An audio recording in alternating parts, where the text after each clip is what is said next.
Welcome to அன்புக்குட்டி kitchen. இன்றைக்கி கல்யாண வீட்டு மாங்காய் ஊறுகாய் உடனடியாக செய்வது எப்படி என்று பார்ப்போம்.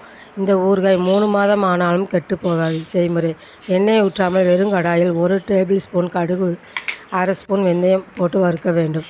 கடுகு வெடித்து வரணும், வெந்தயம் செவந்து வரணும். வறுத்த பொருட்கள் ஆறிய பிறகு சின்ன ஆட்டு உரல் அல்லது மிக்சியில் பொடி செய்து கொள்ளவும். கடுகு வெந்தய பொடி தயார். 1/2 கப் நல்லெண்ணெய் ஊற்றி 1 ஸ்பூன் கடுகு உளுந்தம் பருப்பு போட்டு தாளிக்க வேண்டும். 10 வெள்ளைப்பூடு தோல் உரித்து சேர்த்து வாசனை வரும் வரை வதக்க வேண்டும். அதனுடன் மாங்காய் 200 கிராம் பொடியாக நறுக்கியது சேர்க்கணும். 1 ஸ்பூன் சாதாரண மிளகாய் தூள், 1 ஸ்பூன் காஷ்மீர் வத்தப்பொடி, 1 ஸ்பூன் உப்பு, 2 பிஞ்ச் அளவு பெருங்காய பவுடர் சேர்க்கவும். நல்லா வதக்கும் போதே கடுகு வெந்தய பொடி சேர்த்து வதக்கவும்.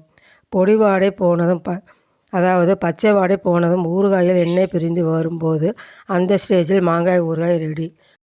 கல்யாண வீட்டுகளுக்கு மாங்காய் ஊறுகாய் ரெடி.